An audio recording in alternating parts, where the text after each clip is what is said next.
The UN's Food and Agriculture Organization says that the Middle East and Africa were way off track to achieve the UN sustainability goals in 2020. That's why when the COVID-19 pandemic and the Russia-Ukraine crisis hit, many countries, including Egypt, faced a major food crisis. To boost efforts to increase its domestic production and secure food supply, Cairo intensified cooperation with organizations like the FAO. We are working at many different levels in Africa, in Egypt, starting with enhancing the productive capacities, dealing with the water management issues, developing the value chains and linking to the international markets. So we provide all of the agri-food system-oriented technical support to the government to enhance the production, the productivity and availability of food within the country. FAO is helping Egypt agriculture production through maximizing productivity, how to deal with the changes in the environment in Egypt, like seawater intrusion in the north of Delta. FAO is helping the local communities through the Farmer Field School and how to build varieties that are more resistant to salinity and more resilient for the changes of the drought in the region. Small-scale farmers account for about 50% of Egypt's agricultural production.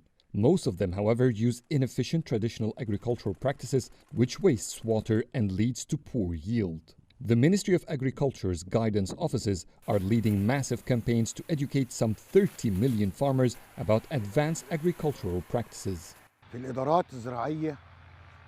We learn a lot from the guidance office field visits. They invite farmers to fields where new cultivation methods have been adopted.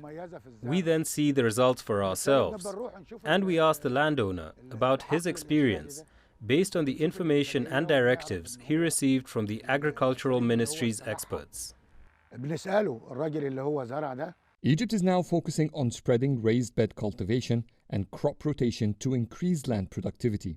The government is also providing loans at low interest rates to help farmers switch from flood to drip irrigation. It's part of a national plan to direct more resources to expand the country's cultivated areas by more than 1.5 million acres. I was concerned at first to cultivate using raised beds. I'm used to the traditional way of seeding the whole land and flood irrigation. But raised beds have a line of seeds on the raised beds and then an empty line next to it. It turned out that it provided ventilation to my land, which produced more crops, saved water, labor and fertilizers. Beside agricultural efforts, Egypt has been building more silos to increase its strategic reserves of grains. The move enabled it to increase its reserves of wheat to cover its needs from just 3 months up to 9 months. It also gives it a buffer time to respond to shocks in the global market. Adel Mahroui, CGTN, Cairo.